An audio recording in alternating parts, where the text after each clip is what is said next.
Hey, hello everybody. This is the Allman in the Morning newsreel, and the big news announced today is that President Obama's new Supreme Court nominee to replace Justice Stevens is a lady by the name of Elena Kagan, and it just proves that you actually don't have to be a judge to be on the Supreme Court. Don't know whether that's good or bad, but my hunch is it's not so good.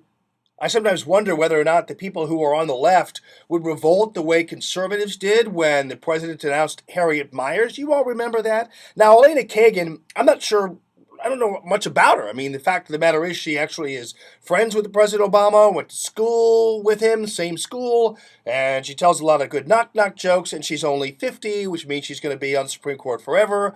But, I mean, if you want somebody to be on the Supreme Court forever, why doesn't the president just simply nominate a baby?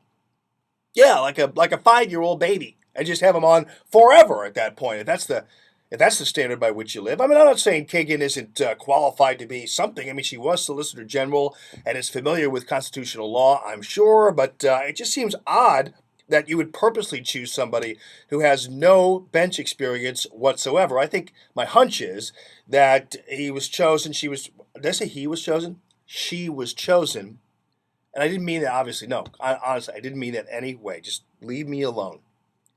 It's possible she was chosen because she wouldn't have a record on which certain people could pick.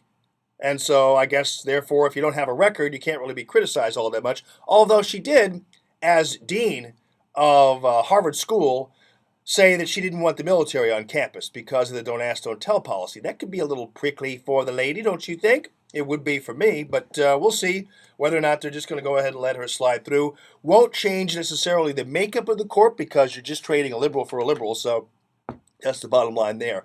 Commencement address. Yeah, the president. This was interesting. You can see this on Allman's Electric Stove at 971talk.com. The president decrying this 24/7 news cycle and the iPad and the Twittering and all that technology, saying, it really has led to some stuff getting out there that's not always accurate, mean-spirited, all that kind of thing. I'm just paraphrasing essentially, but boy, the president really loved all that new technology back in 2008, when you go on the inner tubes and see every video praising the man you could find. And, when they went on the web and they tweeted and they twittered and they tweeted and all that kind of stuff. And President now not so happy with what's going on the inner tubes and the 24/7 news coverage, I guess because it's not all talking about how much they love Barack Obama. Maybe that's it. But it was, you go back to 2008, heck, the Obama team even got their ads in on video games, for crying out loud. I mean, come on. They love technology. Well, they loved it when it was useful to them. Now, not so much. Speaking of commencements, you see this piece with Danny Glover, who was there at the Utah State University. That's where he was. And the color guard was being posted, and he had no hand on his heart. And somebody from the audience said, "Put your hand over your heart, Glover." Now, I did talk to a veteran. He says he was in 2 different tours in Iraq, who said that, actually the guy who interrupted the color guard is probably more at fault than Glover not putting his hand. But at some point, and I'm a decorum guy, so I guess I could agree with him on that level there.